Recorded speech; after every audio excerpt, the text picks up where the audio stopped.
بسم الله الرحمن الرحيم وولالكين عبد القادر الشيخ وكنا الوطن كإسويدن ودونا إنه إذا كره الله أما إذا سويت هذه برنامج كسابسن سياسة إسويدن جارهان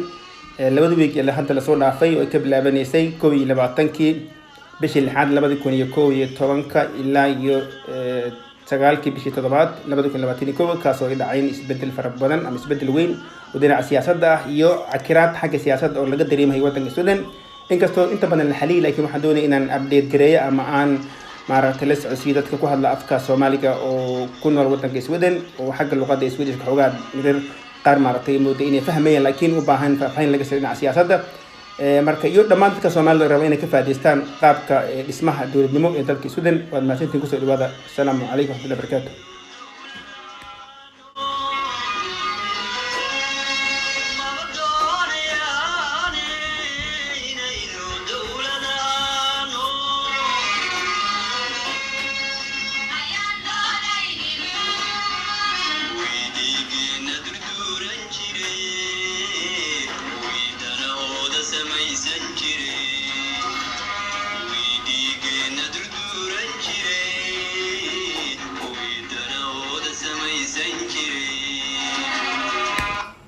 بسم الله الرحمن الرحيم إن شاء الله waxaan rabaa inaan duubo clipkan ama videogan oo ku saabsan ama dabagalahaya clip hore aan u duubay 22kii bishii lixaad baan filay inuu ahaa oo ku saabsanaa 22 filay inuu ahaa oo ku saabsanaa dhibaatooyin ama crisis oo ka jiray ra'iisul wasaaraha ama jagada ra'iisul wasaaraha ee wadanka Sweden oo ah jagada ugu sarreysa maamulka laakiin haddaan wax yar ka taabto qaabka dawladnimo ee u dhisan tahay wadanka Sweden marka waxa la yiraahdaa waa dawlad boqortooyo wax la yaab dad badan inay yaabaan waa dimuqraadiyadda boqortooyada la sheegay Sweden maxay tahay runtii waa arrin la yaab leh weeyaan laakiin Soomaaliya wuxuu ku maamulaa nin tuur leh soo sixda asiga yaqaan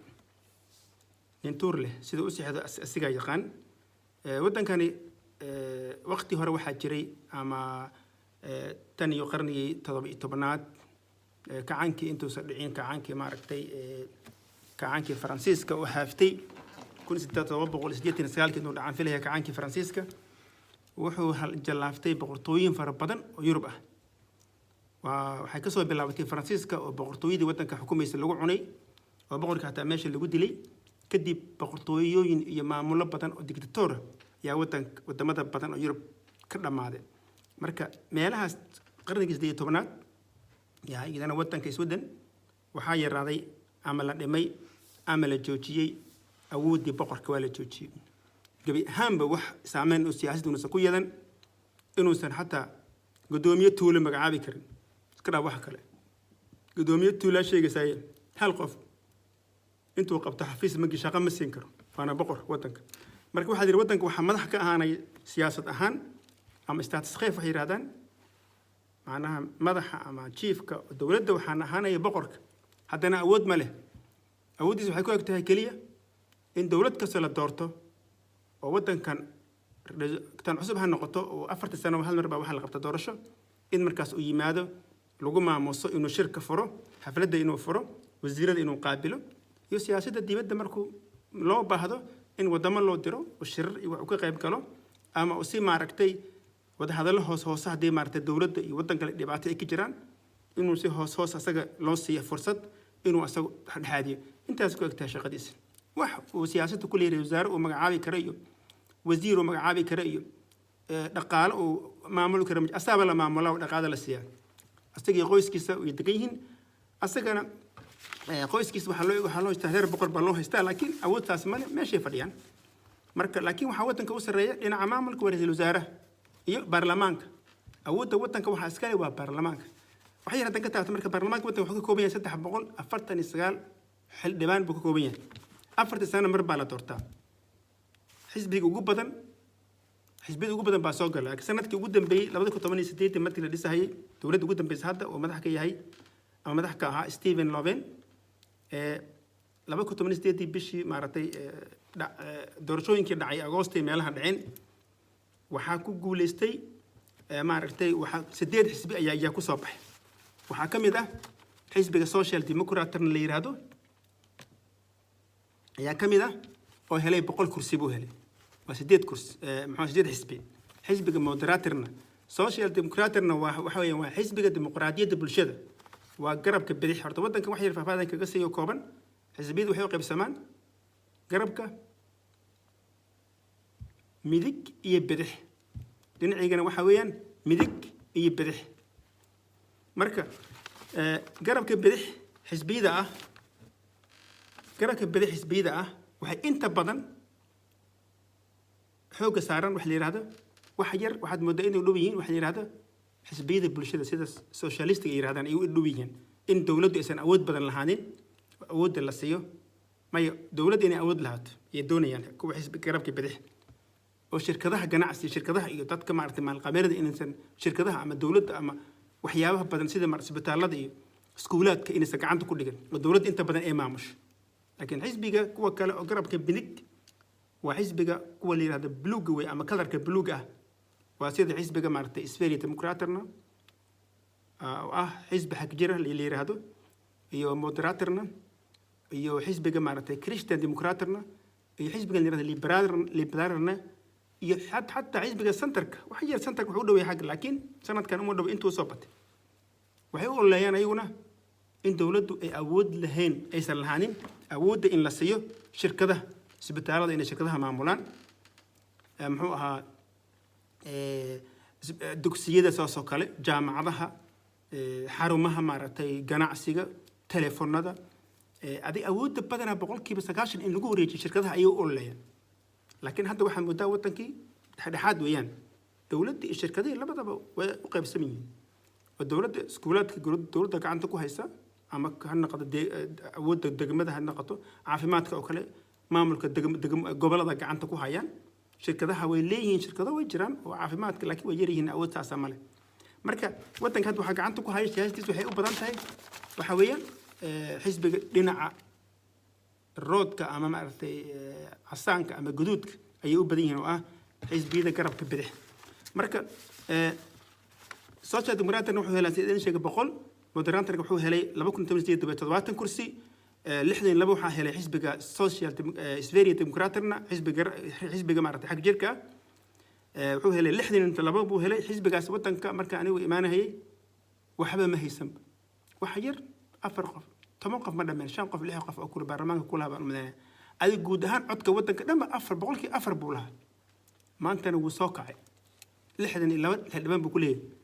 32 buu leeyahay maartay waxa iska leh xisbiga Central Party waa xisbiga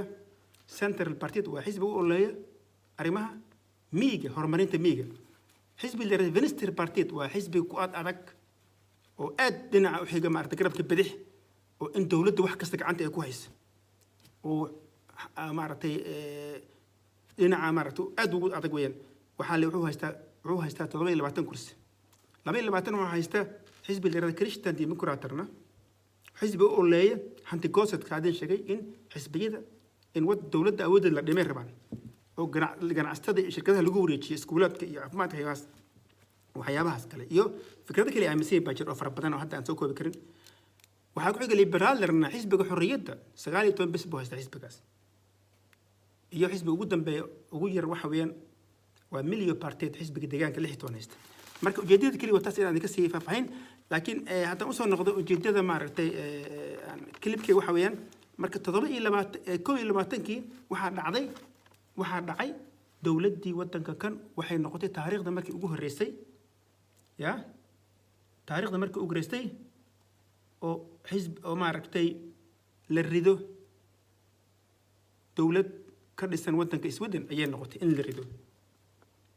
waa markii ugu horeysay ra'iisul wasaare inta la soo joojiyay baarlamaanka wadankan cod loo qaado codka kalsooni daradan lagu baarlamaanka ku guuleystay marka si codka kalsooni darada lagu qaado baarlamaanka saadin sheegay wadankan waxa loo yaqaan Riksdag bay dhahan 349 qof buu ka kooban yahay waxa la rabaa marka 175 qof inay tiraahdo ma dooneen haday yiraahdaan waa baxaya marka 175 baa riday maalintaas meeshuu ka tagay waa baxay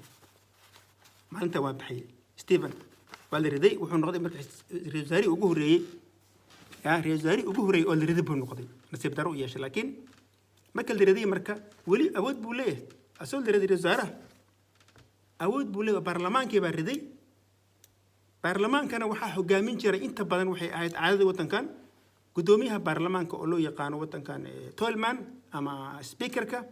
iyo ra'iisul wasaaraha inay hal xisbi ka yimaadaan badanaa bay ahaan jirtay laakiin 2018 ma dhicin gudoomiyaha baarlamaanka oo loo yaqaan Andres Norlin la yiraahdo wuxuu ka yimid garabka kale oo midig buu ka yimid oo dadku waa xisbiga u leeyahay arrimaha maartay in dawladda maamulka dawladda in la yareeyo oo private-ka lagu wareejiyo wax walba ayuu ka yimid laakiin wasaaraha wuxuu ka soo baxay xisbi dhinac kale buu ka soo baxay waxay noqotay runtii arrin aad u cakaran ma ahaan jirin sidaas waxay ahaan jirtay xisbiga ugu codka badan yani baarlamaanka hogaamin jiray afayeenkana asaga qaadan jiray madaxweynahana asaga qaadan ra'iisul wasaarahana asaga heli jiray maadaama uu cod badan haysto laakiin sanadkaas 2008 waxaa dhacday crisis ah hal xisbi waxaa la waayayba cod badan haysta waa xisbiga ugu badan oo haysta ugu yaraan xataa 130 haysta baa la waayay ama 120 kii ugu sarreeyay waxaa social democrat-na 100 cod buu haysta kaliya 100 cod kaliyana laguma dhis karo marka dawladdan waxay ku dhismatay marka xisbiga yar ku yaraa yaa cod siiyay 70 meeshas buu ka helay oo weli 70 oo dhib badan bay ahayd oo la isu keenay waxa isu imaan karin qaar xataa oo ka tirsanaa xisbiga dhinaca midig iyo bidixba isu yimid oo dana gaar ah lagu heshiiyay si maara dawladda loo dhis waxay ku dhismatay weli wax yaraad heshiiskii January 2019 ya dawlad isu yimaadeen baarlamaanka oo dhan baa isu yimid xisbiyada 8 xisbi baa isu timid waddankan waxay gaareen heshiis la yiraahdo heshiiskii Janaayo 2019 ka sida dawladda si u shaqeyn lahayd ayay ku heshiiyeen marka Stephen markuu dhacay 22 bishii waxa u banaaneed saddex wado wadada ugu horeysa waxay ahayd inuu markii cod bixinta loo qaaday kalsooni darrada ahayd inuu isla markii uu yiraahdo anigu waa dhiibay qofkaas la soo dhiso ama in uu haddana xod kala galo oo maaragtay dadkii riday uu raali geliyo si kale ku soo noqdo ama in uu qabto doorasho waqtigeeda laga soo hormariyay arrinta aad bay u cakirad magto doorashada waqtigeeda laga soo hormariyayna waxay ahayd arrin aad u dhib badan sababtoo ah doorashada dhanba waxba ka dhimanba hal sano waddankan xilligan hadda aan ku jirno July Soomaas adii August baan filaya bisha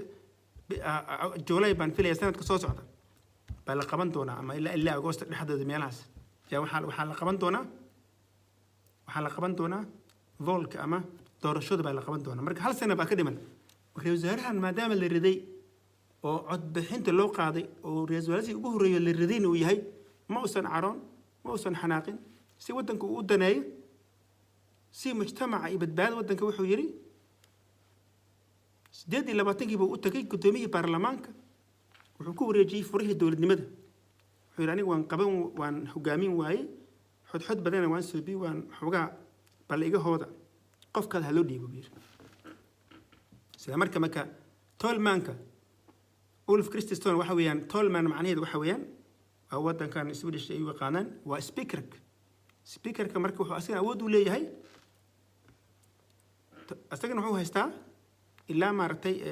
dhowr maalmood uu kula kulmo xod soo beer wuxuu la kulmayaa marka waxa la yiraahdo wuxuu soo beenayaa maartay Tolmanes Runder buu soo beenayaa waa maxay Tolmanes Runder waxa weeyaan in uu la kulmo madaxda u sarreysa waddanka oo xisbiyada inuu la kulmo mid walba yiraahdo dawladda yaa soo dhisi kara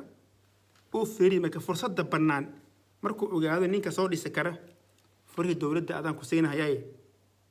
qorshihii waddanka lagu dhisi lahaa iken iyo maartay codkaagana keensu leeyahay laba maalmood kadibna soo baarlamaanka imo marka waxa uu siiyay 29 bisha wuxuu siiyay maadaama uu maartay ra'iisul wasaarihii waddanka 28 uu dhacay 29 waxa la siiyay isla hal maalin gudaheed ninkii fursadda ugu dhawaa oo isaga baarlamaanka ku haysta 70 ilaa iyo dhowr boqol kale marka xisbiga kale soo dhow siyaasadiisa 70 kursi buu haystaa laakiin xisbiga kale asaga isku siyaasad baa jiraan uu ka qaadan karaa wuxuu u baahdo oo la yiraahdo Ulf Kristersson yaa waxa la yiri soo dhis oo ka tirsan xisbiga moderatorna soo dhis baa la yiri Ulf marka wuxuu qaatay bakortiisa buu qaatay wuxuu yiri anaa soo dhisay dawladda xisbiyada baan la kulmaya Ulf markuu meesha geeska gelina sibtarra Ulf dhagax baa ka hor yimid dhagax waa socon waaye si uu mooday waa noqon waaye Ulf iyo waliba gudoomiyaha baarlamaanka isku xisbi واسكو سياسة واسكو أركتي لكن ما كل دوينين كتوميها برلمانك وحمركس قدانينا هي دناه ومدة بقدانينا هي نين لا لوشينا هنا متشرتو نين ده العقتان هو متشرتو دناه ومدة يثيرنا هي يستيد فرصة الدولة دول السكر أنت سكلية أي أبنا أيو إيه هي ولفك ودي وحو يروح هاجتا صدح مع الموت لكن السبتر أولف كريستيستون وصون نقضي إلا لبدي بشة إلا لبدي بشة بو هستي لكن كودي بشة بو يمد وحيري قعنتي وحكومة جيران مركو حتى حسبيدي أسيس كله وين بعد يديب صوبت لو ديدنا وحي تاي حزب اللي هذا سفيرية ديمقراطرنا وحزب كفوك دينا ودنيته ناشوناليزم كيو وحو aad ugu fog yahay dhinaca maartay dadka xaq jirka la yiraahdo dhinaca maartay dadka sogolootiga iyo dadka aad u eedeeyay weeyaan ayuu markaa cod ka raadiyay taas uu ku fashilmay kaas markuu cod ka raadiyay xisbiyadii kale oo isku ologa ahaayeen ay yiraahdeen xisbiga madoo meesha ku jira anaga ma rabno kii horaaba noo romb markaas uu ku fashilmay asagana waa iska soo dhiibay kursi furihii wuxuu yiri igaho furaha wadanka naba waxa gacanta ku hay waa gudoomiyaha baarlamaanka gudoomiyaha baarlamaanka wadanka awoodiisa kaliya waxay tahay in uu furaha baarlamaanka furaha dowladnimada u dhiibo qof alla qofkii soo dhisi kara kan ay saaxiib yihiin uma dhiibahayo kan ay isku xisbi yihiin uma dhiibahayo haddii uu soo dhisi karin lacagaa lagu siinayaa kaada la dhihi maayo oo intaasoo milyan qaado guri dibadda ka dhisa la dhihi maayo sanadan baa soo noqonaysa ayaa anaa ku qalqaalinaya la dhihi maayo waxa uu fiirinaya danaha ummaddan ayuu fiirinayaa wuxuu dib uga soo noqay isla labadii bisha isla kowdii bisha wuxuu dib ugu soo noqay wuxuu qabtay press conference buu qabtay Stephen Loven muxuu ahaa waxaa qabtay Tolmanki baa qabtay magaciisi Andreas Novelen baa wuxuu qabtay Tolmanki waxa weeyaan speakerkii isla maalintii ninka uu soo celiyay wuxuu yiri kaaliya isku imaad wariyaasha farihi waxaan dib ugu celiyay yiri Stephen Loven ninka la riday yaa jaanis asaa ugu dhabuira asaa u dhiyay marka marka waxaan u dan leeyahay wuxuu helay Stephen Loven waxa uu helay 5tii bishii 7aad ayaa waxa uu helay ama la siiyay awoodda inuu soo dhiso dawladdii maadaama muxuu ahaa Ulf Kristersson oo ka tirsanaa xisbiga moderatorka isla markaasna afayeenka baarlamaanka isku xisbiyiin oo soo dhisi waayay xisbiyadii asaga la mid ah ay ka diideen waxaa dib looga soo noqay dib waxaa lagu soo celiyay ninkii darad laga qaaday oo cod kalsoonida loo qaaday oo la tuuray iyo waxaa la yiri kaale ma soo dhisi kartaa adiga hadda fursad u dhow marka la fiiriyo asagana inta hoos buu ka shaqeynaya oo ma fadhiyo xisbiyadii kale buu wuxuu intii marka ay ka maqnayd maaragtay ka maqnay awoodda ay xisbiyadii kale wuxuu la soo biyay maaragtay wada hadal wuu aqbalay oo gudoomiyaha baarlamaanka uu ka aqbalay waa gudoomiyaha baarlamaanka inkastoo ka tirsan xisbi kale sida hore idinku sheegay haddana markasta wuxuu fiirinayaa maaragtay wuxuu fiirinayaa danaha guud ee wadanka ayuu eegayaa ma eegaya xisbi uu ka tirsan yahay ama xisbiga asaga codka siiyey ma eegaya wuxuu eegayaa danaha guud ee dadka ama dowladda wadanka Sudan marka waxa uu dhiibay xisbigii kale ninkii darad laga qaaday waxa la yiri ninkaaga dhow ma jirta kaale soo noqo waa loo dhiibay 5tii bishii 7tii bishina kawaanka la soo saaray baarlamaanka la hor keenay baarlamaanka markii la keenay runtii waxay ahayd arrin critical bay ahayd aad u dhib badan runtii inuu ku guuleysto ama uu helo wax critical badan bay ahayd si wanaag si uu helo wuxuu u baahan yahay 175 cod 349 kaas cod wuxuu u baahan yahay 175 cod inay tiraahdo waa ku ogolaanay ama ay diido hadday diidana 125 cod banaanku baxaya haddii ka yar la waayana uu qaadan karaa marka 125 hadday diido wuu baxaya si wanaag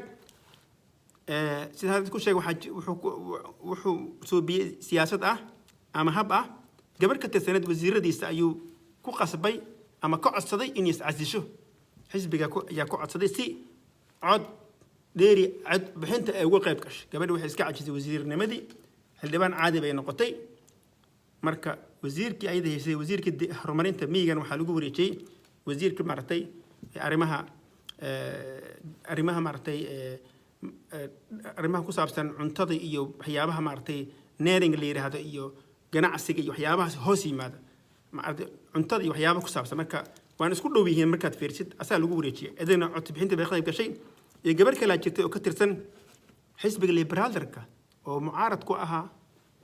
mucaarad wuxuu ku ahaa dowladda ama aysan ka mid ahayn diidanayeen Stephen Loven diidanayeen ayaa codkeedii bedeshay oo xisbigeedii ma raacin waxay codka siisay Stephen marka Stephen maantaas wuxuu ku guuleystay 7 bishii buu guuleystay oo dib u soo noqday Stephen marka wuxuu noqday wasiirkii ugu horeeyay ama waxaan ka wada ra'iisul wasaarihii ugu horeeyay oo codka kalsoonida loo qaado la rido isla markaas wuxuu noqday taariikhda galay ra'iisul wasaarihii ugu horeeyay haddana dib u soo noqdo muddo ka yar hal bil gudeed ka yar buu soo noqday haddana dee waa meel system jira system meel hadduu jirana looma baahna laaluush iyo looma baahna qabiil iyo looma baahna maaragtay qaraabo iyo looma baahna systemka shaqaynaya nin walba wuxuu raacayaa wadadaas ayuu raacayaa wadada waxay tahay safe toosan weeyaan ma aha wada qalqaloocan ma aha marka ma ahan wada maaragtay laaluush la raadinayo ninka wuxuu raadinayaa sidee wadan ku badbaadinaa sidee wadan ku dhisanaa ayuu raadinayaa nin kasta oo meeshaas ku jira sidaas ayaa waxay dhacday marka waxaa ku guuleystay meesha Stephen Loven ayaa soo noqday waxaanu helay 116 cod oo haa buu helay 116 cod kaliya 173 baa diiday laba cod buu ku badbaaday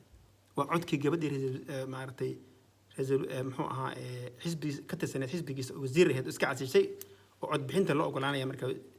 iyo saas buu ku soo noqotay iyo cod xisbi kale oo liberaalka la yiraahdo oo baarlamaanka dhanba waxay ku fadhiyaanba sida hore iskugu sheegay wax ka yar 20 bay haystaanba may 20 may bay haystaan fili ha 19 bay haystaan 19 cod bay haystaan kaliya way ayagu waxay ka baqayaan haddii doorasho dhacdo way baxayaan sanadka inay soo noqdaan lama malinayo marka hal gabar baa xagga codka siisay si dowladdu ay u badbaado ayaguna ay u bixin sida ay dowladdu ku badbaaday sida ay Stephen lagu doortay marka haddana Stephen wuxuu soo dhisay 9kii bishii luuya ku jirno dowladdii buu soo dhisay waxaa la kulmay boqorkii wadanka ayaa la kulmay waa caadi wadanka wasiirada cusub waxaa la kulmay boqorkii wadanka oo ah ninka ugu sarreeya dowladda weeyaan awoodna ma leh haddana waa awood sharafeed buu haystaa marka intaasaan kusoo gabagabeynayaa qoraalkayga insha allah hadalkayga maanta waxaan rabay in dadka ku hadla luqadda af Soomaaliga waddanka isu dhigin jooga inay ka faa'iideystaan iyo ummadda kale Soomaalida oo maanta dowlad dhisaysa oo maanta rabta inay maaragtay waddan la taago in waddanka lagu saleeyo danaha waddanka lagu saleeyo in lagu saleeyo jiritaanka iyo midnimada iyo mustaqbalka waddanka Soomaalida iyo in dowladda la dhisi doono lagu saleeyo inaan lagu saleynin qabiil iyo inaan lagu saleynin hebel jeclaysi iyo laaluush oo la arko ama laga tusaale qaato dadka idinka aan leedihiin waa ka diin fiicannahay waa ka iimaan fiicannahay ilaah baan kaga dhownahay cadaaladda bay u dhow yihiin ayagana bal intaas aan kaga daysano diinteedna aan rumayno assalaamu calaykum waraxmatullahi wabarakaatu